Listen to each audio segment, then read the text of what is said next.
നമസ്കാരം. സാക്ഷാൽ പിണറായി വിജയനോട് യുദ്ധം പ്രഖ്യാപിച്ച് പുറത്തുവന്ന PV അൻവറിനെ ബസ് നിർത്തി കയറ്റും മുമ്പ് മെരുക്കണമെന്ന് തിരിച്ചറിയാം കോൺഗ്രസിനും UDF-നും എവിടെയും പോയി കവടി നിരത്തണ്ട. ഇന്ന് പിണറായിസം എന്ന് വിമർശിക്കുന്ന PV അൻവർ ഒരിക്കൽ സൈബറിടത്തിൽ ആ ഇസത്തിന്റെ അമരക്കാരനായിരുന്നു. ലാഡറാകുമെന്ന് ഉറപ്പുള്ളതുകൊണ്ടായിരിക്കാം UDF-ന്റെ ഈ കരുതൽ. UDF ബസ്സിൽ ചവിട്ടുപടിയിലെങ്കിലും ഇടം ലഭിക്കുമോ PV അൻവറിന്? കോണിയിൽ തൂങ്ങിയെങ്കിലും അകത്ത് കയറാനാകുമോ? സമഗ്രമായി നോക്കാം. ടോപ്പ് 10 ആദ്യം ഇന്നത്തെ പ്രധാന തലക്കെട്ടുകൾ.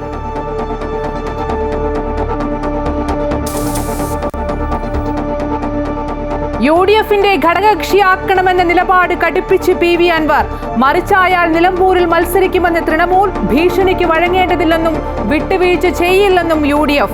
നിലപാട് തീരുമാനിക്കേണ്ടത് അൻവർ എന്ന് VD സതീശൻ. ഇടത് സ്ഥാനാർത്ഥിയെ വെള്ളിയാഴ്ച പ്രഖ്യാപിക്കും. BJP മത്സരിക്കില്ല. NDA സ്ഥാനാർത്ഥി BDJS-ൽ നിന്ന്.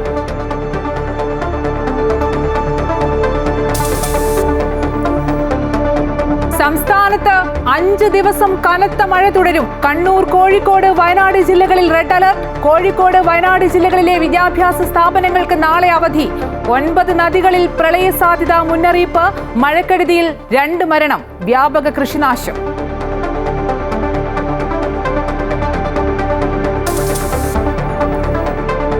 കടൽ തീരങ്ങളിൽ അടിഞ്ഞ കണ്ടെയ്നറുകൾ നീക്കാൻ അടിയന്തര നടപടി. ആശങ്കയ്ക്ക് അടിസ്ഥാനമില്ലെന്നും പെട്ടെന്ന് പ്രശ്നപരിഹാരം ഉണ്ടാക്കുമെന്നും മുഖ്യമന്ത്രി. കളക്ടർമാരുടെ യോഗം വിളിച്ച് ചീഫ് സെക്രട്ടറി. കേരള തീരത്ത് ഇതുവരെ എണ്ണപ്പാട കണ്ടെത്തിയിട്ടില്ലെന്ന് മന്ത്രി K. രാജൻ.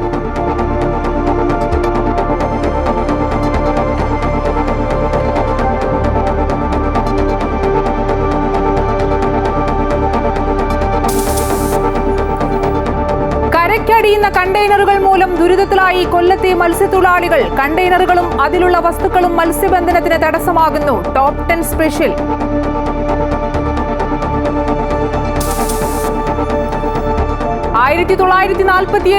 ആദ്യത്തെ ഭീകരാക്രമണം ഉണ്ടായപ്പോൾ തന്നെ ഭീകരവാദികളെ കൈകാര്യം ചെയ്യണമായിരുന്നുവെന്ന് പ്രധാനമന്ത്രി നരേന്ദ്രമോദി. 75 വർഷമായി ഭാരതം അനുഭവിക്കുന്നത് അന്നത്തെ തെറ്റായ തീരുമാനത്തിന്റെ ഫലം. പാക് അധീന കശ്മീർ തിരിച്ചുപിടിക്കാതെ സൈനിക നടപടി നിർത്തേണ്ടെന്ന സർദാർ വല്ലഭായ് പട്ടേലിന്റെ വാക്കുകൾ കോൺഗ്രസ് സർക്കാർ അവഗണിച്ചുവെന്നും മോദി.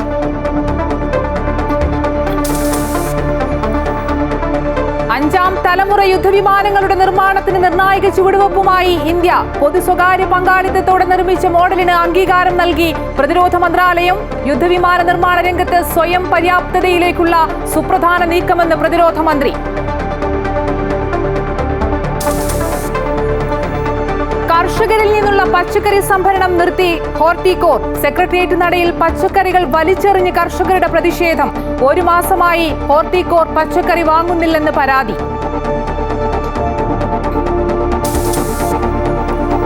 IPL-ൽ അവസാന ലീഗ് മത്സരത്തിൽ ലക്നൌവിനെതിരെ ബംഗളൂരുവിന് 228 റൺസ് വിജയലക്ഷ്യം. ഋഷഭ് പന്തിന് സെഞ്ചുറി. ജയിച്ചാൽ ബംഗളൂരു 1-ാം ക്വാളിഫയറിൽ കളിക്കും.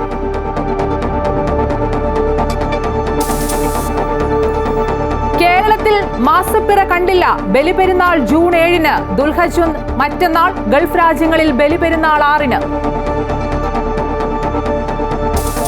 Story of the day. ഇടുക്കിയുടെ കവാടത്തിന് 90 ആണ്ട്.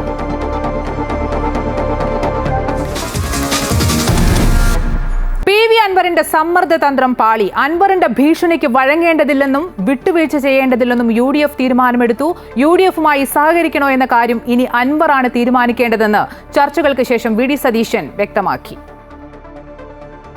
ആര്യാടൻ ഷൗക്കത്തിന്റെ സ്ഥാനാർത്ഥിത്വം പ്രഖ്യാപിച്ചതോടുകൂടി UDF-മായി നേർക്കുനേർ വന്ന PV അൻവർ മുന്നണി പ്രവേശനമെന്ന സമ്മർദ്ദതന്ത്രമാണ് പുറത്തെടുത്തത്. 2 ദിവസത്തിനുള്ളിൽ മുന്നണി പ്രവേശനമുണ്ടായില്ലെങ്കിൽ താൻ സ്ഥാനാർത്ഥിയായി രംഗത്തുണ്ടാകുമെന്ന ഭീഷണിയാണ് ഉയർത്തിയത്. രാവിലെ PK കുഞ്ഞാലിക്കുട്ടിയുമായി കൂടിക്കാഴ്ച നടത്തി ലീഗിന്റെ മധ്യസ്ഥതയിൽ കാര്യങ്ങൾ വേഗത്തിലാക്കാനായിരുന്നു അൻവറിന്റെ നീക്കം. ഞങ്ങൾ പരമ്പരാഗതമായി ചില രീതികളുണ്ട്. ആ നിലയിൽ ഞങ്ങൾ UDF-ന്റെ പ്രശ്നം വന്നാൽ തീർച്ചയായിട്ടും ഇടപെടുമല്ലോ. 2026 നിയമസഭാ തെരഞ്ഞെടുപ്പിൽ തനിക്ക് ജയസാധ്യതയുള്ള ഒരു മണ്ഡലം കൂടി ഉറപ്പാക്കാനും അൻവർ നീക്കം നടത്തി. അൻവറിന്റെ UDF പ്രവേശനം ഉണ്ടാകുമെന്ന സൂചന തന്നെയാണ് KPCC-യുടെ മുൻ അധ്യക്ഷനായ K. സുധാകരനും പങ്കുവച്ചത്. എന്നാൽ പ്രതിപക്ഷ നേതാവ് VD സതീശനും KPCC അധ്യക്ഷൻ സണ്ണി ജോസഫും PK കുഞ്ഞാലിക്കുട്ടിയും തമ്മിൽ നിലമ്പൂരിൽ വിശദമായ കൂടിയാലോചന നടത്തിയ ശേഷമാണ് UDF നിലപാട് വ്യക്തമാക്കിയത്. അൻവറിന്റെ സമ്മർദ്ദ തന്ത്രങ്ങൾക്കോ ഭീഷണിക്കോ വഴങ്ങേണ്ടതില്ല എന്ന നിലപാടാണ് UDF സ്വീകരിച്ചത്. അദ്ദേഹം എന്ത് നിലപാട് ഈ തെരഞ്ഞെടുപ്പിൽ സ്വീകരിക്കണം എന്ന് അദ്ദേഹമാണ് തീരുമാനിക്കേണ്ടത്. അദ്ദേഹമാണ് ഇങ്ങനൊരു അഭിപ്രായ വ്യത്യാസം പറഞ്ഞത്. അപ്പോൾ തെരഞ്ഞെടുപ്പുമായി സഹകരിക്കണോ വേണ്ടയോ എന്നുള്ള തീരുമാനം എടുക്കേണ്ടത് അദ്ദേഹമാണ്. തെരഞ്ഞെടുപ്പുമായും സ്ഥാനാർത്ഥിയുടെ പ്രചരണവുമായും അദ്ദേഹം സഹകരിച്ചാൽ തീർച്ചയായിട്ടും ഞങ്ങൾ ഒരുമിച്ച് പോകും. ഔദ്യോഗിക സ്ഥാനാർത്ഥിയെ പ്രഖ്യാപിച്ച ഉടൻ തന്നെ പ്രതിഷേധവുമായി അൻവർ രംഗത്ത് വന്നതിൽ കടുത്ത അതൃപ്തിയിലാണ് UDF. പിന്നാലെ മുന്നണി പ്രവേശനം വേഗത്തിലാക്കാനുള്ള ഭീഷണി സ്വരവും UDF തള്ളുകയാണ്. അതേസമയം അൻവർ മുട്ടുമടക്കിയാൽ ഒപ്പം നിർത്തി സഹകരിപ്പിക്കാമെന്ന നിലപാട് UDF ആവർത്തിക്കുകയും ചെയ്യുന്നു. ഇനി തീരുമാനമെടുക്കേണ്ടത് അൻവർ മാത്രമാണ്. അമൃത ന്യൂസ്, തിരുവനന്തപുരം. നിലമ്പൂരിലെ ഇടത് സ്ഥാനാർത്ഥി പ്രഖ്യാപനം 30-ന്. അൻവർ കോൺഗ്രസ് തർക്കം നിരീക്ഷിച്ചാകും ഇടത് സ്ഥാനാർത്ഥിയെ തീരുമാനിക്കുക. UDF സ്ഥാനാർത്ഥി ആര്യാടൻ ഷൗക്കത്ത് പ്രചരണം തുടങ്ങി. നിലമ്പൂരിൽ ചേർന്ന CPM സംസ്ഥാന സെക്രട്ടേറിയറ്റ് സ്ഥാനാർത്ഥിയെക്കുറിച്ച് പ്രാഥമിക ചർച്ച നടത്തി. നേരത്തെ LDF സ്ഥാനാർത്ഥിയായി മത്സരിച്ച ഡോക്ടർ തോമസ് മാത്യു, DYFI ജില്ലാ പ്രസിഡന്റ് P ഷബീർ, ജില്ലാ പഞ്ചായത്ത് അംഗം ഷരോണ റോയ്, M സ്വരാജ് എന്നിവരുടെ പേരുകൾക്കാണ് മുൻഗണന. എന്നാൽ PV അൻവറും UDFും തമ്മിലുള്ള തർക്കം എങ്ങനെ പുരോഗമിക്കുന്നുവെന്ന് നിരീക്ഷിച്ച ശേഷമാകും സ്ഥാനാർത്ഥി കാര്യത്തിൽ തീരുമാനമുണ്ടാവുക. വെള്ളിയാഴ്ച സ്ഥാനാർത്ഥിയെ പ്രഖ്യാപിക്കും. ഒരാഴ്ച ദിവസമുണ്ട്, അന്ന് പറഞ്ഞ ഒരാഴ്ച ആവുന്നതിന് മുമ്പ് പ്രഖ്യാപിക്കും. എല്ലാ അർത്ഥത്തിനും പൊതുസമ്മതമായി. അതായത് ഞാൻ നേരത്തെ പറയുന്നുണ്ട്, UDFന്റെ അകത്തും പുറത്തും ഒക്കെ വലിയ രീതിയിലുള്ള തടയാണ് ഉള്ളിട്ടുണ്ട്. അതൊക്കെ ഇവിടെ പൊട്ടിത്തെറിയിലേക്ക്. അതേസമയം UDF സ്ഥാനാർത്ഥി ആര്യാടൻ ഷൗക്കത്ത് പ്രചരണം തുടങ്ങി. പിതാവ് ആര്യാടൻ മുഹമ്മദിന്റെ കബറിടത്തിലെത്തി പ്രാർത്ഥിച്ചാണ് ഷൗക്കത്ത് പ്രചരണം ആരംഭിച്ചത്. നിലമ്പൂരിലെ മലപ്പുറത്തെ കോൺഗ്രസുകാരെയൊക്കെ സംബന്ധിച്ചിടത്തോളം ഞങ്ങളുടെയൊക്കെ വഴികാട്ടിയാണ്. ഞങ്ങളുടെയൊക്കെ എൻ്റെ പിതാവിൻ്റെ ആഗ്രഹവും അഭിലാഷവും അതുപോലെ തന്നെ VV പ്രകാശിൻ്റെ അഭിലാഷവും ഒക്കെ പൂർത്തീകരിക്കുക എന്ന് തന്നെയാണ് ഞങ്ങളുടെയൊക്കെ ലക്ഷ്യം. UDFന്റെ മണ്ഡലം നേതൃയോഗവും നിലമ്പൂരിൽ ചേർന്നു. അമൃത ന്യൂസ്, മലപ്പുറം. നിലമ്പൂരിലെ സ്ഥാനാർത്ഥിത്വം BDJSന് നൽകാനൊരുങ്ങി BJP. NDA യോഗം ചേർന്ന് ഇക്കാര്യത്തിൽ അന്തിമ തീരുമാനമെടുക്കും. മത്സര രംഗത്ത് നിന്ന് പൂർണ്ണമായും മാറി നിന്നാൽ തിരിച്ചടിയാകുമെന്നാണ് BJPയുടെ വിലയിരുത്തൽ. അതേസമയം BJP ആവശ്യപ്പെട്ടാൽ മത്സരിക്കാൻ തയ്യാറെന്നാണ് BDJSന്റെ നിലപാട്. നിലമ്പൂരിലെ സ്ഥാനാർത്ഥിത്വത്തെ ചൊല്ലി BJPക്കുള്ളിലെ ആശയക്കുഴപ്പം മാറുന്നില്ല. തദ്ദേശ തെരഞ്ഞെടുപ്പിനായി കച്ചമുറുക്കി ഇറങ്ങുന്ന വേളയിൽ നിലമ്പൂരിലേക്ക് കളം മാറിയാൽ തയ്യാറെടുപ്പുകളെല്ലാം താളം തെറ്റുമെന്നാണ് BJP നേതൃത്വത്തിന്റെ വിലയിരുത്തൽ. ഉപതെരഞ്ഞെടുപ്പ് പ്രഖ്യാപിച്ചപ്പോൾ മുതൽ മത്സരരംഗത്ത് നിന്ന് വിട്ടുനിൽക്കുമെന്ന സൂചനകളായിരുന്നു BJP നേതൃത്വം പങ്കുവച്ചിരുന്നത്. എന്നാൽ മത്സരിക്കാതെ മാറി നിൽക്കാനുള്ള തീരുമാനത്തെ വിമർശിച്ച് ഇതിനോടകം തന്നെ പലരും രംഗത്ത് വന്നു. നിലമ്പൂരിൽ BJP പ്രവർത്തകർ മനസാക്ഷി വോട്ട് ചെയ്യണമെന്ന് ആഹ്വാനം ചെയ്താൽ പിന്നീടുണ്ടായേക്കാവുന്ന പ്രത്യാഘാതങ്ങളെക്കുറിച്ചും പാർട്ടി ഗൗരവത്തിൽ ആലോചിക്കുന്നു. തെരഞ്ഞെടുപ്പിൽ നിന്ന് മാറി നിന്ന് തൽക്കാലം തെറ്റായ സന്ദേശം നൽകേണ്ട എന്നാണ് BJPയുടെ വിലയിരുത്തൽ. അതിനാൽ നിലമ്പൂർ സീറ്റ് ഘടകകക്ഷികൾക്ക് നൽകാനാണ് തീരുമാനം. BDJS ആകും മത്സരരംഗത്തുണ്ടാകുക. 2 ദിവസം കഴിഞ്ഞ് NDA യോഗം ചേരും. അതേസമയം BJP ആവശ്യപ്പെട്ടാൽ മത്സരിക്കുമെന്നാണ് BDJS വ്യക്തമാക്കുന്നത്. അമൃത ന്യൂസ്, തിരുവനന്തപുരം.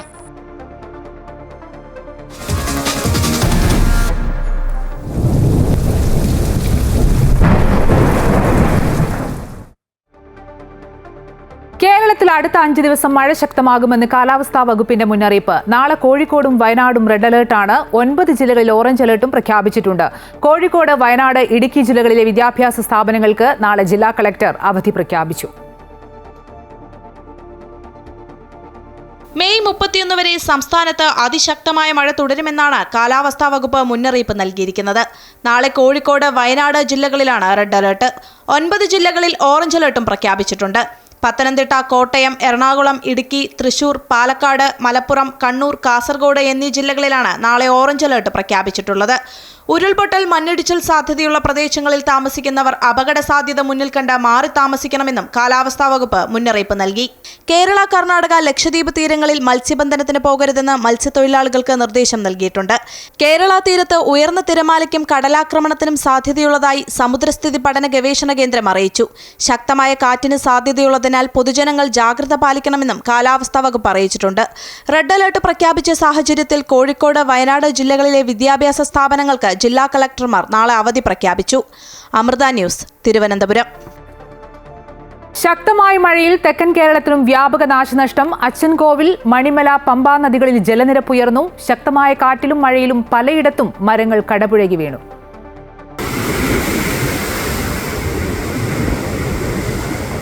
മഴ കനത്തതിന് പിന്നാലെ 2 ദിവസങ്ങളിലായി വടക്കൻ ജില്ലകളിൽ മഴ ശക്തമാണ്. വരും മണിക്കൂറുകളിലും മഴ ശക്തമാകുമെന്നാണ് കാലാവസ്ഥാ വകുപ്പിന്റെ മുന്നറിയിപ്പ്. ഇന്നും ഇന്നലെയുമായി പെയ്ത മഴയിൽ കോഴിക്കോട് ചാത്തമംഗലം പഞ്ചായത്തിലെ ഇരവഴഞ്ഞി പുഴയോട് ചേർന്ന മേഖലകളിൽ വെള്ളം കയറി. പെരുവയൽ പഞ്ചായത്തിന്റെ വിവിധ ഭാഗങ്ങളിലും വെള്ളപ്പൊക്കമുണ്ടായി.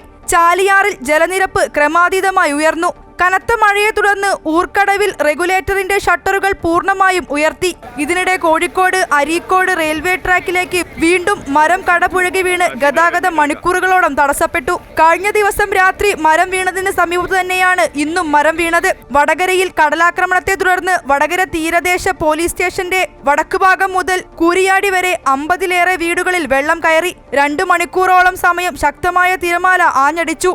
അഴിത്തല, പുറങ്കര, കൊയിലാണ്ടിവളപ്പ്, പാണ്ടികശാല, മുഖച്ചേരി, കൂരിയാടി തുടങ്ങിയ 6 വാർഡുകളിൽ കടൽക്ഷോഭമുണ്ടായി. വരുന്ന മണിക്കൂറുകളിലും ശക്തമായ കാറ്റിനും മഴയ്ക്കും സാധ്യതയുള്ളതിനാൽ വടക്കൻ ജില്ലകളിലെ മലയോര തീരദേശ മേഖലയിലുള്ളവരോട് പ്രത്യേക ജാഗ്രത പുലർത്താൻ ജില്ലാ ഭരണകൂടം നിർദ്ദേശം നൽകി. അമൃത ന്യൂസ്, കോഴിക്കോട്. കഴിഞ്ഞ 4 ദിവസമായി തുടരുന്ന ശക്തമായ മഴയെ തുടർന്ന് എറണാകുളം ജില്ലയിൽ വീടുകൾക്ക് വ്യാപക നാശനഷ്ടം. 2 വീട് പൂർണ്ണമായും 79 വീടുകൾ ഭാഗികമായും തകർന്നു. കണ്ണമാലി, ചെറിയ കടവ്, കാട്ടിപ്പറമ്പ് എന്നിവിടങ്ങളിലെ ഒട്ടേറെ വീടുകളിൽ കടൽക്ഷോഭത്തെ തുടർന്ന് വെള്ളം കയറി. ആലപ്പുഴയിലും തൃശൂരും കോട്ടയത്തും മരം വീണ് ധാരാളം വീടുകൾക്ക് നാശനഷ്ടമുണ്ടായി. കണ്ണമാലി മേഖലയിൽ കടൽക്കയറ്റവും രൂക്ഷമായി.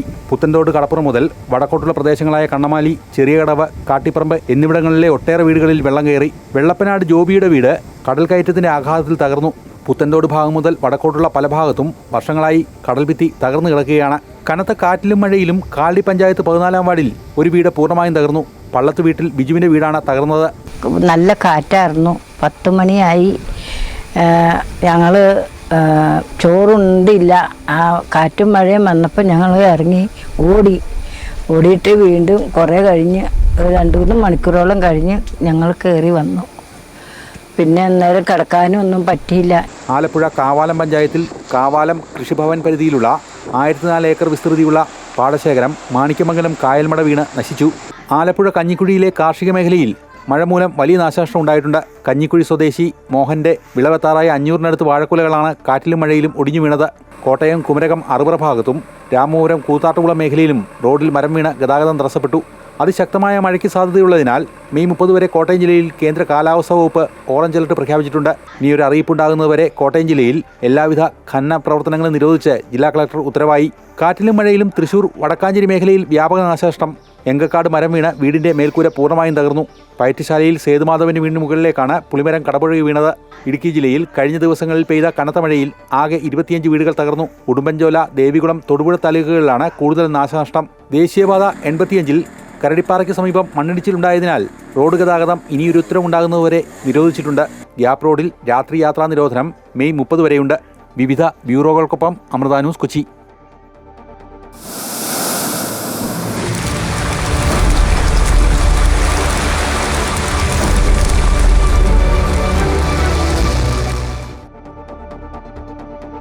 കാലവർഷം എത്തിയതോടെ കടലാക്രമണ ഭീതിയിലാണ് തിരുവനന്തപുരം പൊഴിയൂർ നിവാസികൾ.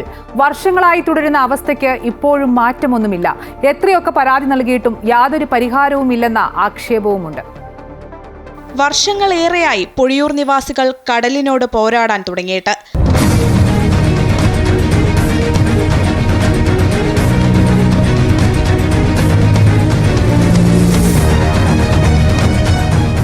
പലരുടെയും ആകെയുള്ള വീടും സ്ഥലവുമടക്കം കടലാക്രമണത്തിൽ ഇതിനോടകം നഷ്ടമായി. ഓരോ മഴക്കാലത്തും ക്യാമ്പുകളിലാണ് ഇവിടെയുള്ളവർ അഭയം പ്രാപിക്കുന്നത്. പരിഹാരത്തിനായി പല വാതിലുകൾ മുട്ടിയിട്ടും ഒരു തരത്തിലുള്ള നടപടിയും ഉണ്ടായിട്ടില്ല എന്നാണ് ഉയരുന്ന പരാതി. ഈ വർഷകാലത്ത് എല്ലാ ആൾക്കാരും വന്ന് നോക്കി പോകും. ഈ മത്സ്യത്തൊഴിലാളി എങ്ങനെ ജീവിക്കും ഇവിടെ? അല്ലെങ്കിൽ ഒരു സാക്ഷരത എന്ന് പറയുന്നത് മത്സ്യത്തൊഴിലാളി പണിക്ക് പോകണമല്ലോ. പണിക്ക് പോകാൻ പറ്റാതെ ഇവിടെ കിടന്ന് ജീവിക്കുന്ന സമയത്ത് ഞങ്ങൾ എന്താണ് ഇതിൻ്റെ ചെയ്യേണ്ടത്? ഇപ്പോൾ ഇതാ കടലും വീടുമായിട്ടൊക്കെ ഇരിക്കുകയാണ്. ഇതിൻ്റെ ഒരു പരിഹാരം എന്താണെന്ന് അവർ കണ്ടെത്തൂല്ല. അങ്ങനെ ഈ മത്സ്യത്തൊഴിലാളി ബുദ്ധിമുട്ടിച്ചിട്ട് അങ്ങനെ പോയാണ്. കടലിൽ പോകാൻ സാധിക്കാതെ ആയതോടെ യാതൊരുവിധ വരുമാന മാർഗവുമില്ലാതെ ബുദ്ധിമുട്ടുകയാണ് പൊഴിയൂരിലെ ജനങ്ങൾ. മരണം സംഭവിച്ചു കഴിഞ്ഞാൽ മൃതദേഹവും വഹിച്ച് കിലോമീറ്ററുകളോളം നടക്കേണ്ട ഗതികേടിലാണെന്നും പ്രദേശവാസികൾ പറയുന്നു. ഇപ്പോൾ മത്സ്യത്തൊഴിലാളിക്ക് ഇവിടെ ജീവിക്കാനുള്ള ഒരു വരുമാനം ഇല്ല. ഈ കാറ്റമഴ വന്നാലും ഈ കടല കൊണ്ട് ആർക്കും പോകാൻ പറ്റുന്നില്ല. ചെറിയ ചെറിയ മരങ്ങളുണ്ട്. ഈ കടലുള്ളിൽ ഇതിനെ നോക്കാതെ പോയാലും ഞങ്ങൾ 10 രൂപ പിടിച്ചിട്ട് വരും. കരയ്ക്ക് മീൻ മൂലം കിട്ടും. ഇപ്പോൾ ഒരു മീൻ വാങ്ങിക്കാൻ പോയാലും ഞങ്ങൾക്ക് ഒരു വീട്ടിൽ ചിലവിന് തന്നെ ഇല്ലെന്ന് പറഞ്ഞാലും 1000 രൂപ വീട്ടിൽ ഉണ്ടെങ്കിൽ തന്നെ ജീവിതം നടക്കും. ഇത് വന്ന കാലം തൊട്ട് ഞങ്ങൾ പടന്ന പാടാണ്. ഈ കടൽ വന്നിരുന്ന ഞങ്ങൾക്ക് ഇവിടെ കരയ്ക്കും കൂടെ കരമ്പടി വെള്ളമില്ല. ഇവിടെ പണിക്കുവാനും പറ്റുന്നില്ല. എത്രയും പെട്ടെന്ന് പുലിമുട്ട് സ്ഥാപിച്ച് സംരക്ഷണം ഒരുക്കണമെന്ന ആവശ്യമാണ് അവർ ഉന്നയിക്കുന്നത്.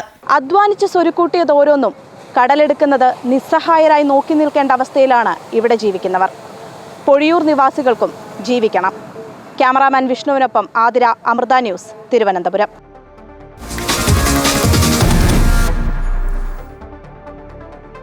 കൊല്ലം തീരത്തടിഞ്ഞ കണ്ടെയ്നറുകൾ നീക്കം ചെയ്യുന്നതിനുള്ള നടപടികൾ ആരംഭിച്ചു. കൊല്ലം തുറമുഖത്തേക്കാണ് കണ്ടെയ്നറുകൾ മാറ്റുന്നത്. കണ്ടെയ്നറുകൾ ഗ്യാസ് കട്ടറുകൾ ഉപയോഗിച്ച് ചെറു കഷ്ണങ്ങളാക്കി റോഡ് മാർഗം കൊല്ലം തുറമുഖത്തെത്തിക്കാനാണ് തീരുമാനം. എന്നാൽ കസ്റ്റംസിന്റെ ഭാഗത്തു നിന്നുള്ള ചില നിയന്ത്രണങ്ങൾ കണ്ടെയ്നറുകൾ മാറ്റുന്നതിന് തടസ്സമാകുന്നു. കടൽ മാർഗം ബോട്ട് ഉപയോഗിച്ച് കെട്ടിവലിച്ച് കണ്ടെയ്നറുകൾ കൊല്ലം തുറമുഖത്തേക്ക് എത്തിക്കാനായിരുന്നു ആദ്യ തീരുമാനം. കടലിൽ ഒഴുകി നടന്നിരുന്ന ഒരു കണ്ടെയ്നർ ഈ രീതിയിൽ കൊല്ലം തുറമുഖ തീരത്തെത്തിച്ചു. തുടർന്ന് ക്രെയിൻ ഉപയോഗിച്ച് കണ്ടെയ്നർ തുറമുഖത്തേക്ക് മാറ്റി. പ്ലാസ്റ്റിക് ഉൽപ്പന്നങ്ങളുടെ നിർമ്മാണത്തിനുപയോഗിക്കുന്ന പോളി എത്തലിനായിരുന്നു ഈ കണ്ടെയ്നറിൽ ഉണ്ടായിരുന്നത്. ഇത് കൊല്ലം തുറമുഖത്തെ യാർഡിൽ സൂക്ഷിക്കും. പക്ഷേ കടൽ മാർഗം കണ്ടെയ്നറുകൾ മാറ്റുന്നത് പ്രായോഗികമല്ല എന്ന വിലയിരുത്തൽ പിന്നീടുണ്ടായി. തുടർന്നാണ് കണ്ടെയ്നറുകൾ തീരത്തേക്ക് വലിച്ചുകയറ്റി ഗ്യാസ് കട്ടർ ഉപയോഗിച്ച് ചെറുകഷ്ണങ്ങളാക്കി മാറ്റുന്നതിനുള്ള തീരുമാനത്തിലേക്ക് എത്തിയത്. ശക്തികുളങ്ങര തീരത്തടിഞ്ഞ 9 കണ്ടെയ്നറുകളാണ് ഈ രീതിയിൽ ഇവിടെ നിന്നും മാറ്റുന്നതിനുള്ള നടപടികൾ ആരംഭിച്ചത്. മുറിച്ചു മാറ്റുന്ന കണ്ടെയ്നറുകൾ റോഡ് മാർഗം കൊല്ലം തുറമുഖത്തെത്തിക്കും. എന്നാൽ കസ്റ്റംസിന്റെ ചില നിയന്ത്രണങ്ങൾ കണ്ടെയ്നറുകൾ നീക്കുന്നതിന് തടസ്സമാകുന്നുണ്ട്. കടലിൽ നിന്നും ഒഴുകിയെത്തിയ കണ്ടെയ്നറുകളുടെ പൂർണ്ണ നിയന്ത്രണം കസ്റ്റംസിനായതിനാൽ ഓരോ കണ്ടെയ്നറിനു വേണ്ടിയും റിപ്പോർട്ട് തയ്യാറാക്കിയതിനു ശേഷം മാത്രമേ ഇവ നീക്കം ചെയ്യുന്നതിന് വേണ്ടിയുള്ള തുടർ നടപടികൾ ആരംഭിക്കാൻ കഴിയുകയുള്ളൂ. കണ്ടെയ്നറിൽ നിന്നും ലഭിച്ച വസ്തുക്കളും കസ്റ്റംസിന്റെ പരിധിയിൽ സൂക്ഷിക്കും. നിലവിൽ 32 കണ്ടെയ്നറുകളാണ് കൊല്ലം തീരത്ത് അടിഞ്ഞതായി കസ്റ്റംസിന്റെ റിപ്പോർട്ടുകളിൽ പറയുന്നത്. പ്രദീപ് വാളത്തുങ്കലിനൊപ്പം സുധീഷ്, അമൃത ന്യൂസ്, കൊല്ലം. ആലപ്പുഴ തറയിൽ കടവിൽ അടിഞ്ഞ കണ്ടെയ്നർ തീരത്ത് നിന്ന് നീക്കി ലോറിയിൽ കൊല്ലത്തെ യാർഡിലേക്കാണ് മാറ്റിയത്. കസ്റ്റംസ് ഉദ്യോഗസ്ഥരുടെ മേൽനോട്ടത്തിലാണ് കണ്ടെയ്നറും അതിലുണ്ടായിരുന്ന വസ്തുക്കളും കൊല്ലത്തെ യാർഡിലേക്ക് മാറ്റിയത്.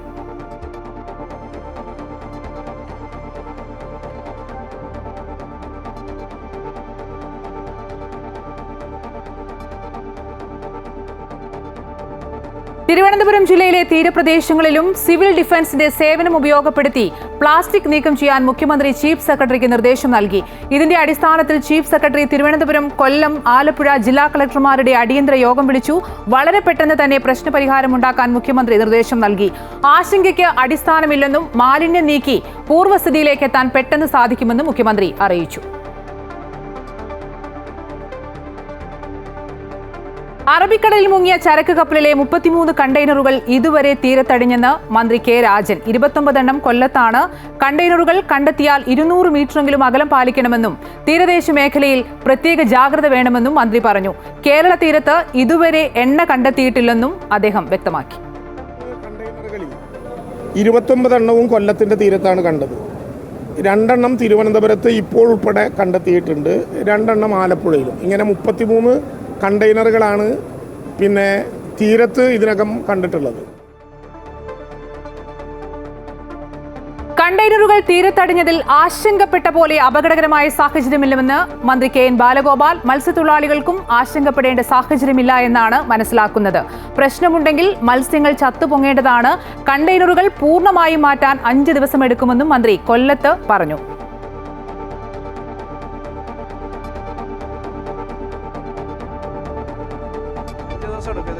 അവർ വന്നിട്ട് കട്ട് ചെയ്ത് മാറ്റണം. 41 കണ്ടെയ്നേഴ്സ് കൊല്ലം ജില്ലയിൽ മാത്രം അടിച്ചിട്ടുണ്ട്. കൂടുതലും കൊല്ലത്താണ് വന്നേക്കുന്നത്. അത് നമ്മൾ പോർട്ടിലാണോ ഇപ്പോൾ സ്റ്റാക്ക് ചെയ്യുന്നത്? കുറച്ച് ഇപ്പോൾ 2 എണ്ണം അവിടെ സ്റ്റാക്ക് ചെയ്ത്. അത് ഞാനത് നമുക്കിപ്പം അവർ പറഞ്ഞ വേറെ വിവരങ്ങളൊന്നുമില്ല. ഇതിനകത്ത് കെമിക്കൽ അങ്ങനെ വന്നതായിട്ടൊന്നും വലുതായിട്ടില്ല. അപ്പോൾ ഞാൻ പറയുന്നത് ഞാനത് നേരത്തെ പറഞ്ഞു. ഞാൻ പറയുന്നത് പിന്നെ പ്രാഥമികമായ വിവരം വെച്ചിട്ടാണ്. ആശങ്ക ഉണ്ടാക്കുന്ന തരത്തിലേക്കുള്ള കാര്യമില്ലെന്ന് തന്നെയാണ് ഞാൻ മനസ്സിലാക്കുന്നത്. കാരണം നമ്മുടെ അറിവിൽ അതിൻ്റെ ടീം ഇവരാണ് പറയുന്നത് കാർബൈഡ്, കാൽസ്യം കാർബൈഡും.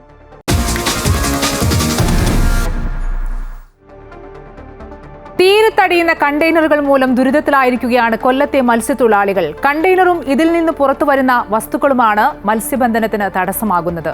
ഇതാണ് ഇന്നത്തെ ടോപ്പ് 10 സ്പെഷ്യൽ.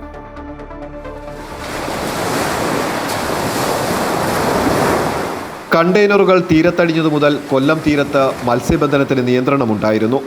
മത്സ്യത്തൊഴിലാളികൾക്ക് ജാഗ്രതാ നിർദ്ദേശവും നൽകി. ഒഴുകി നടക്കുന്ന കണ്ടെയ്നറുകൾ ഇടിച്ച് ചെറുവള്ളങ്ങൾക്കും ബോട്ടുകൾക്കും കേടുപാടുകൾ സംഭവിക്കും എന്ന സാധ്യത കണക്കിലെടുത്തായിരുന്നു ഇത്. പക്ഷേ മത്സ്യത്തൊഴിലാളികൾക്ക് തിരിച്ചടിയായത് മറ്റൊന്നായിരുന്നു. കടലിൽ പോയവർ വല വീശിയപ്പോൾ കിട്ടിയത് നല്ല ഒന്നാന്തരം തടികൾ.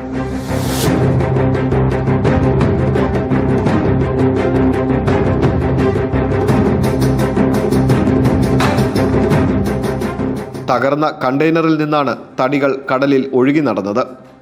കരയിൽ ചാകരക്കോള് കാത്തുനിന്നവരുടെ മുന്നിലേക്ക് തടികൾ ചുമന്ന് മത്സ്യത്തൊഴിലാളികൾ തിരികെ എത്തി. വലയിൽ കുടുങ്ങിയ തടികൾ മൂലം മത്സ്യബന്ധന ഉപകരണങ്ങൾക്ക് കേടുപാടുകൾ സംഭവിച്ചു. തടികൾ ഇടിച്ചതുമൂലം ചില ബോട്ടുകൾക്കും ബോട്ടുകളുടെ യന്ത്രഭാഗങ്ങൾക്കും കേടുപാടുകളുണ്ടായി. അതുകൊണ്ടും തീർന്നില്ല. കരയിലെത്തിയപ്പോൾ പോലീസിന്റെ വക ശകാരവും ഭീഷണിയും വേറെ. കസ്റ്റംസിന്റെ നിയന്ത്രണത്തിലുള്ള വസ്തുക്കൾ എന്തിനെടുത്തു എന്ന ചോദ്യത്തിനു മുന്നിൽ മത്സ്യത്തൊഴിലാളികൾക്ക് ഉത്തരം മുട്ടി. കണ്ടെയ്നറിൽ നിന്നും കടലിൽ ഒഴുകി നടക്കുന്ന വസ്തുക്കൾ മത്സ്യത്തൊഴിലാളികൾക്ക് ഭീഷണിയാണ്. ഇവ എത്രയും പെട്ടെന്ന് കടലിൽ നിന്നും നീക്കം ചെയ്യണമെന്നതാണ് മത്സ്യത്തൊഴിലാളികളുടെ ആവശ്യം. പ്രദീപ് വാളത്തുങ്കലിനൊപ്പം സുധീഷ്, അമൃത ന്യൂസ്, കൊല്ലം. സൂചിപ്പിച്ച പോലെ കണ്ടെയ്നറുകൾ മൂലം ദുരിതത്തിലായിരിക്കുന്നത് മത്സ്യത്തൊഴിലാളികളാണ്. കടൽക്ഷോഭം രൂക്ഷമായ ഈ സമയത്ത് ഒഴുകിയെത്തുന്ന തടികൾ മത്സ്യത്തൊഴിലാളികളുടെ ജീവന് തന്നെ ഭീഷണിയാകുന്നുണ്ട്. അവരുടെ പ്രതികരണങ്ങളിലേക്ക്. ഈ കണ്ടെയ്നർ ഇവിടെ വന്ന് ഈ തടിയൊക്കെ പൊളിഞ്ഞിവിടെ വീണ് ഇതിപ്പോൾ നമ്മൾ കരയ്ക്ക് ഇടിച്ചിട്ട് ഇത് കടലിൽ കിടക്കുകയാണെങ്കിൽ ഓടുന്ന ഇഞ്ചൻ രണ്ടായിട്ട് ഓടിക്കും. തട്ടിയാൽ വള്ളത്തിന് കേടുപാടുണ്ടാകും. വല നീട്ടുന്ന വലയ്ക്ക് മൊത്തവും കിട്ടത്തില്ല. അതിന് ഇത് ഏറ്റവും ഈ മത്സ്യത്തൊഴിലാളികൾക്ക് ബുദ്ധിമുട്ടും നാശനഷ്ടവും വരുമെന്നുള്ള ഇതിലാണ് ഈ കടലിൽ കിടന്ന സാധനങ്ങൾ കരയ്ക്ക് ഞങ്ങൾ എടുത്തിട്ട് അതിപ്പോൾ പോലീസുകാർ കൊണ്ടുവന്ന് കയറ്റുന്നു. ഞങ്ങൾ ഇത്രയും കഷ്ടപ്പെട്ട് പുറകെ ഇട്ടത് അവർ കൊണ്ടുവന്ന് കയറ്റിയിടുന്നത്, അല്ലാതെ ആരും കൊണ്ടുപോയതുമില്ല. ആർക്കും ഇത് വേണ്ടായും തന്നെ. ഇതൊന്നും കൊണ്ട് മത്സ്യത്തൊഴിലാളികളുടെ വീട്ടിലൊന്നും വെച്ചിട്ട് കഞ്ഞിയൊന്നും വയ്ക്കേണ്ട ആവശ്യമൊന്നുമില്ല. അതിൻ്റെ ആവശ്യവുമില്ല. കാരണം കടൽ കൊണ്ട് കിട്ടുന്നത് മതി. പിന്നെ നമുക്കിത് കടലിൽ കിടന്നാൽ ഞങ്ങൾക്ക് നഷ്ടം വരും. കാരണം ഞങ്ങൾ പ്രതീക്ഷിക്കാതെ ഇഞ്ചൻ ലോട്ടിച്ചിട്ട് ചെല്ലും. ഇഞ്ചൻ രണ്ടായിട്ട് ഒടിഞ്ഞു പോകും. വള്ളങ്ങൾ നഷ്ടം വരും. പാലം നീട്ടി കഴിഞ്ഞാൽ പാലം ചിലപ്പോൾ ഈ ഇഞ്ചൻ ഇടിക്കുന്ന ഇടി തന്നെ തെറിച്ച് വെള്ളത്തിൽ പോകും. അങ്ങനെ ആ അപകടങ്ങൾ ഒഴിവാക്കാൻ വേണ്ടി ഞങ്ങൾ സാധനങ്ങൾ പിടിച്ച് മേളിൽ പുറകിയിട്ട് പോലീസുകാർ വന്നിട്ട് നിങ്ങൾ എന്തിനെടുത്തിട്ട് ഞങ്ങളുടെ സ്വയരക്ഷയ്ക്ക് വേണ്ടി ഞങ്ങൾ പേടിയെടുത്തിട്ട് ഞങ്ങൾ സ്വയരക്ഷയ്ക്ക് എടുത്തിട്ട് ഇതുകൊണ്ട് അതാ കൂട്ടിയിട്ടിരിക്കുന്നു. അവർ വന്നിപ്പോൾ വണ്ടി എടുത്തിട്ട് പോട്ടെ. ഞങ്ങൾക്കെന്ന് പറഞ്ഞാൽ ഞങ്ങൾ ഈ നീട്ടുന്ന വലയ്ക്കൊക്കെ ഞങ്ങൾക്ക് നഷ്ടങ്ങൾ ഉണ്ടാകത്തതേ ഉള്ളൂ. എന്ന് പറഞ്ഞാൽ ഇതിങ്ങനെ പറയും ഇങ്ങനെ കിടക്കുമ്പോൾ തന്നെ നമ്മൾ ഈ വലയ്ക്കകത്ത് കയറുമ്പോൾ തന്നെ നമുക്ക് വല വലിക്കാൻ പറ്റത്തില്ല. വല കീറി പോകത്തതേ ഉള്ളൂ. അങ്ങനെയുള്ള നഷ്ടം നമുക്ക് ഉണ്ടാകത്തുള്ളൂ. അതിപ്പോൾ നമ്മൾ ഇപ്പോൾ വള്ളം ഓടി വരുന്നത് ഈ രാത്രി സമയത്തൊക്കെ വള്ളം ഓടി വരുന്ന സമയത്തൊക്കെ ഇപ്പോൾ നമ്മൾ ആ 4 ഒരു 5 ഞങ്ങൾ പണിക്ക് പോകുന്നത്. ഈ പണിക്ക് പോകുന്ന സമയത്ത് ഈ വള്ളം ഓടി വരുന്ന സമയത്ത് നമുക്ക് രാത്രി കാണാൻ പറ്റത്തില്ല. നമ്മളിപ്പോൾ അണിയത്തിൽ നിന്ന് നമുക്ക് കാണാൻ പറ്റും. ഈ തടി കിടക്കുന്നത് കാണാൻ പറ്റത്തില്ല. എന്ന് പറഞ്ഞാൽ ഈ ഓടി വരുന്ന കൂട്ടത്തിൽ തന്നെ ഇടിച്ച് ആൾ തെറിച്ച് പോകും. ആൾ വെള്ളത്തിൽ പോകും. ചിലപ്പോൾ ഇഞ്ചിൽ പോയി തട്ടുമ്പോൾ തന്നെ ഇഞ്ചിൻ്റെ കാലം ഒടിഞ്ഞു പോകും. അങ്ങനെയൊക്കെ സംഭവിക്കുന്നത് ഒരുപാടായിട്ടൊക്കെ സംഭവിച്ചിട്ടുണ്ടാക്കുന്നത്. ഒത്തിരി അടിഞ്ഞു കയറിയിട്ടുണ്ട്. അത് എവിടെയാണെന്നൊന്നും ഞങ്ങൾക്കൊരു പിടുത്തവുമില്ല. ഇത് ഞങ്ങളുടെ കണ്ണുകൊണ്ട് കണ്ട് എന്തായാലും എടുത്ത് മാറ്റിയേ പറ്റും. അല്ലെങ്കിൽ ഞങ്ങൾക്ക് പണിക്കാൻ പറ്റത്തില്ല. ആളാ വേഗം കൊണ്ടുവന്ന് ആ കാറ്റും മഴ അന്തരീക്ഷമെല്ലാം അറിയാമല്ലോ. അത് ക്ലിയർ അല്ലെങ്കിൽ ഈ സാധനങ്ങൾ ഇഞ്ചൻ പോകും, ആൾ പോകും. വലിയ ബുദ്ധിമുട്ടാണ്. പിന്നെ അത് ബുദ്ധിമുട്ടല്ലെങ്കിൽ അത് ഈ സർക്കാരായിട്ട് വന്ന് തരത്തിൽ അവർ വരാനും ഞങ്ങളും കൂടെ സഹായിച്ച് ഇത് കിഴക്കോട്ട് എവിടെ വെച്ചാൽ കൊണ്ട് എത്തിക്കാം. ഈ അപകടങ്ങൾ ഒഴിവാക്കി തരണം. ഈ റിപ്പോർട്ടിന്റെ കൂടുതൽ വിശദാംശങ്ങളുമായി കൊല്ലത്ത് നിന്ന് സുധീഷ് ചേരുന്നുണ്ട്. സുധീഷ്, കടൽക്ഷോഭം രൂക്ഷമായൊരു സാഹചര്യമാണ്. ഈ സമയത്താണ് കണ്ടെയ്നറുകൾ മൂലം മത്സ്യത്തൊഴിലാളികൾ ദുരിതത്തിലായിരിക്കുന്നത്. കടലിൽ നിന്നും ലഭിച്ച തടികൾ തീരത്തു നിന്നും കസ്റ്റംസ് ഏറ്റെടുക്കുന്ന ഒരു സാഹചര്യമുണ്ട്. പക്ഷേ ഈ തടികൾ മൂലം മത്സ്യത്തൊഴിലാളികൾക്കുണ്ടാകുന്ന ബുദ്ധിമുട്ടുകൾക്ക് അധികൃതർ നടപടി സ്വീകരിക്കുന്നില്ല എന്ന് തന്നെയല്ലേ മനസ്സിലാക്കേണ്ടത്? കൊല്ലം തീരദേശത്ത് നിന്നും മത്സ്യബന്ധനത്തിന് പോയ മത്സ്യത്തൊഴിലാളികൾക്കാണ് ഇപ്പോൾ ഇത്തരത്തിൽ ഒരു ദുരിതം അനുഭവിക്കേണ്ടി വന്നിരിക്കുന്നത്. കാരണം ഇവർ മത്സ്യബന്ധനത്തിനായി വല വീശുമ്പോൾ ആ വലയിൽ കിട്ടുന്നത് കണ്ടെയ്നറിൽ നിന്നുള്ള വസ്തുക്കളും മറ്റു കാര്യങ്ങളുമാണ്. അതായത് കണ്ടെയ്നറിൽ നിന്നും ഒഴുകിയെത്തിയ തടികളാണ് ഇപ്പോൾ ഇവർക്ക് ഏറ്റവും വലിയൊരു ബുദ്ധിമുട്ടായി തീർന്നിരിക്കുന്നത്. കഴിഞ്ഞ ദിവസങ്ങളിലൊക്കെ തന്നെ ഇത്തരത്തിൽ തടികൾ ചുമന്നുകൊണ്ട് കൊല്ലം പോർട്ടിലേക്ക് അല്ലെങ്കിൽ ഈ പറയുന്ന പോർട്ടുകളിലേക്ക് എത്തുന്ന മത്സ്യത്തൊഴിലാളികളുടെ കാഴ്ച അത് വളരെ ഒരു കൗതുകം ജനിപ്പിച്ചിരുന്നു. കാര്യം മത്സ്യങ്ങളുമായി കരയ്ക്ക് കയറേണ്ടവർ തടികൾ ചുമന്ന് കരയിലേക്ക് എത്തുന്ന ഒരു കാഴ്ചയാണ് ഉണ്ടായിരുന്നത്. ഈ കാഴ്ചയുടെ കൗതുകത്തിനപ്പുറം ഇവർക്കുണ്ടായ ബുദ്ധിമുട്ട് എന്ന് പറയുന്നത് ഇതുമൂലം ഈ വലകൾ നശിച്ചു. ഒപ്പം ഈ തടികൾ വന്ന് ഇടിച്ചത് മൂലം ബോട്ടുകൾക്ക് കേടുപാടുകൾ സംഭവിച്ചു. ബോട്ടുകളുടെ എഞ്ചിൻ തകരാറിലായി. ഇത്തരത്തിലുള്ള ദുരിതങ്ങളാണ് ഈ മത്സ്യത്തൊഴിലാളികൾക്ക് നേരിട്ടത്. ഒപ്പം തന്നെ ഇവർ കരയിൽ എത്തിക്കഴിഞ്ഞപ്പോൾ ഈ തടികൾ കൊണ്ടുവന്ന് ഇവർ സൂക്ഷിച്ചു സുരക്ഷിതമാക്കി വെച്ചു. തുടർന്ന് ഇവർ ഈ വിവരം പോലീസിനെയും മറ്റ് വിവരങ്ങൾ പോലീസിനെ അറിയിക്കുകയാണ് ചെയ്തത്. പക്ഷേ പോലീസ് സ്ഥലത്തെത്തി ഇവർക്ക് നേരെ ആക്രോശിച്ചുകൊണ്ട് ഇവരെ വഴക്കു പറയുന്ന ഒരു സമീപനമാണ് പോലീസിന്റെ ഭാഗത്തു നിന്നും ഉണ്ടായത്. കാരണം കസ്റ്റംസിനാണ് കടലിൽ എന്തെങ്കിലും വസ്തുക്കൾ കാണപ്പെട്ടു കഴിഞ്ഞാൽ അതിന്റെ പൂർണ്ണ ഉടമസ്ഥാവകാശം കസ്റ്റംസിനാണ്. അപ്പോൾ ആ ഒരു സാഹചര്യത്തിൽ എന്തുകൊണ്ട് നിങ്ങൾ ഇത് എടുത്തുകൊണ്ട് വന്നു, നിങ്ങൾക്ക് മേൽ കേസുകൾ ചുമത്തേണ്ട സാഹചര്യമുണ്ട്, അല്ലെങ്കിൽ കേസുകൾ ചുമത്തും എന്ന തരത്തിലുള്ള ഒരു ഭീഷണി പോലീസിന്റെ ഭാഗത്തു നിന്നും മത്സ്യത്തൊഴിലാളികൾക്ക് നേരിട്ടു. ഈ ഒരു സാഹചര്യത്തിൽ കാരണം ഇവർക്ക് ധാരാളം നഷ്ടങ്ങളുണ്ടായി, വല നശിച്ചു, ബോട്ടുകൾക്ക് കേടുപാടുകൾ സംഭവിച്ചു. ഈ ഒരു സാഹചര്യത്തിൽ കൂടിയാണ് പോലീസിന്റെ ഭാഗത്തു നിന്നും കേസുകൾ എടുക്കും എന്ന തരത്തിലുള്ള ഒരു ഭീഷണി കൂടി നേരിടുന്നത്. ഈ ഒരു അവസ്ഥയാണ് ഇപ്പോൾ കൊല്ലത്തെ മത്സ്യത്തൊഴിലാളികൾ നേരിടുന്ന ഏറ്റവും വലിയ ദുരിതം. ശരി, കൊല്ലത്ത് കണ്ടെയ്നറുകൾ അടിഞ്ഞതോടെ മത്സ്യത്തൊഴിലാളികൾക്കുണ്ടാകുന്ന ബുദ്ധിമുട്ടുകൾക്ക് അധികൃതർ നടപടി സ്വീകരിക്കുന്നില്ല എന്നുള്ളതാണ് മത്സ്യത്തൊഴിലാളികൾ ഉന്നയിക്കുന്ന പ്രധാന പ്രശ്നം. വിശദാംശങ്ങൾ നൽകുകയായിരുന്നു സുധീഷ്.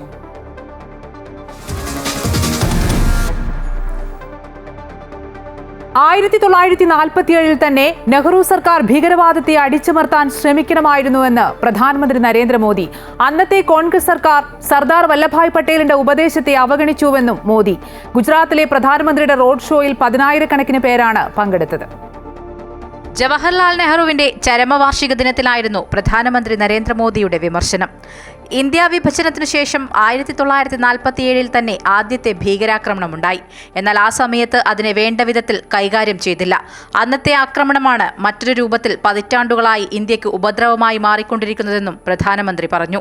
പാക് അധീന കശ്മീർ തിരിച്ചുപിടിക്കാതെ സൈനിക നടപടി നിർത്തേണ്ടെന്ന് അന്നത്തെ പ്രതിരോധ മന്ത്രി സർദാർ വല്ലഭായ് പട്ടേൽ വാദിച്ചെങ്കിലും കോൺഗ്രസ് സർക്കാർ പട്ടേലിന്റെ നിർദ്ദേശം അവഗണിച്ചതായും മോദി കൂട്ടിച്ചേർത്തു. ഗുജറാത്തിൽ പൊതുപരിപാടിയിൽ സംസാരിക്കുകയായിരുന്നു അദ്ദേഹം. 1947 में जब माँ भारती के टुकड़े हुए, कटनी चाहिए थी तो जंजीरें, लेकिन काट दी गई भुजाएं, देश के 3 टुकड़े कर दिए गए। और उसी रात पहला आतंकवादी हमला कश्मीर की धरती पर हुआ।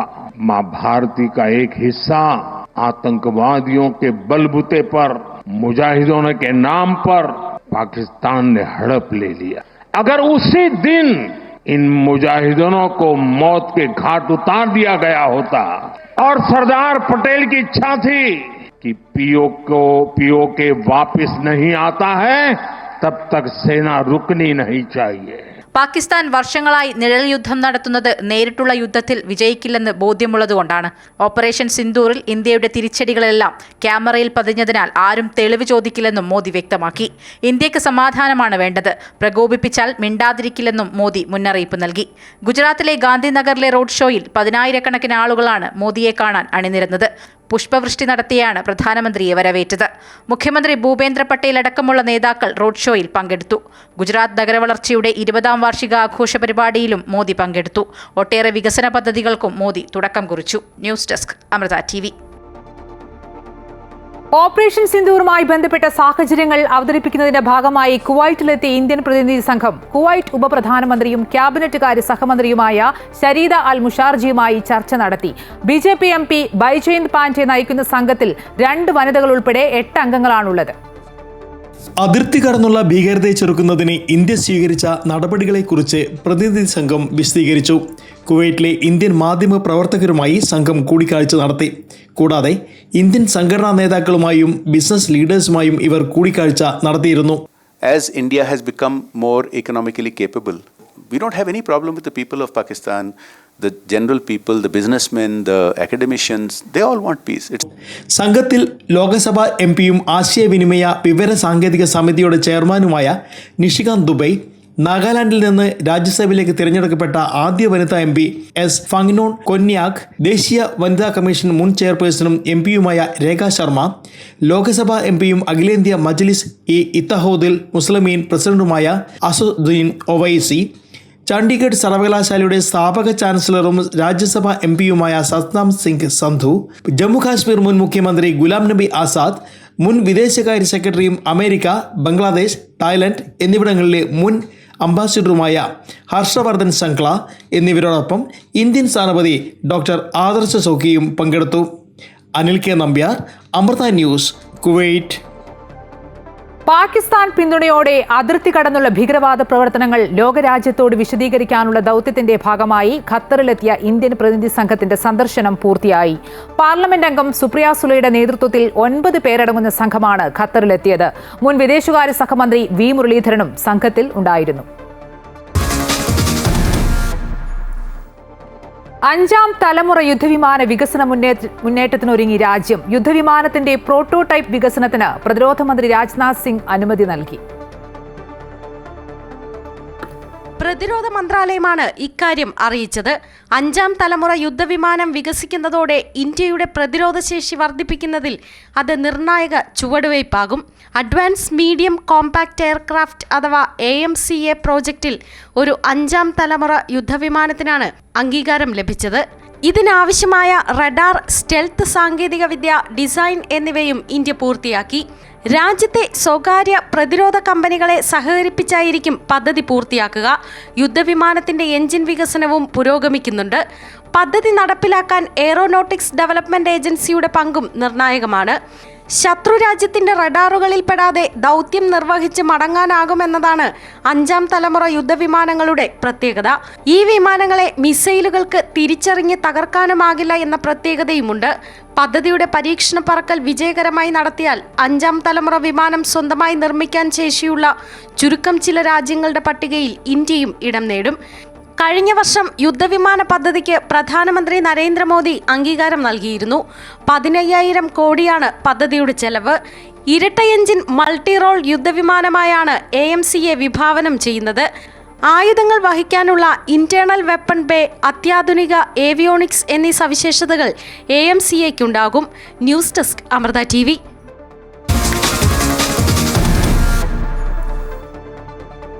സെക്രട്ടേറിയറ്റ് നടയിൽ പച്ചക്കറികൾ വലിച്ചെറിഞ്ഞ് കൃഷിക്കാരുടെ പ്രതിഷേധം. തിരുവനന്തപുരം, കൊല്ലം, പത്തനംതിട്ട എന്നീ 3 ജില്ലകളിൽ ഹോർട്ടികോർപ്പിനുൾപ്പെടെ പച്ചക്കറികൾ വിതരണം ചെയ്യുന്ന കർഷകരാണ് പ്രതിഷേധിച്ചത്.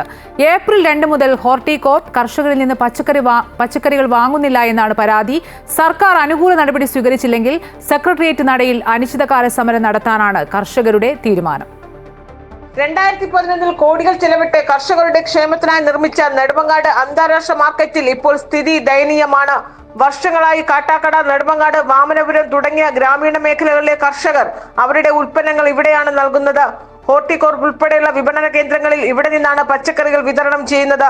15 കിലോയിലധികം ഉൽപ്പന്നങ്ങൾ ഉണ്ടെങ്കിൽ വാഹനങ്ങൾ കൃഷിയിടത്തെത്തിയും ശേഖരിച്ചിരുന്നു. എന്നാൽ ഇപ്പോൾ സ്ഥിതി അതല്ല. ഇക്കഴിഞ്ഞ ഏപ്രിൽ മുതൽ കർഷകരിൽ നിന്ന് ഉൽപ്പന്നങ്ങൾ പരിമിതമായ അളവിൽ മാത്രമാണ് വാങ്ങുന്നത്.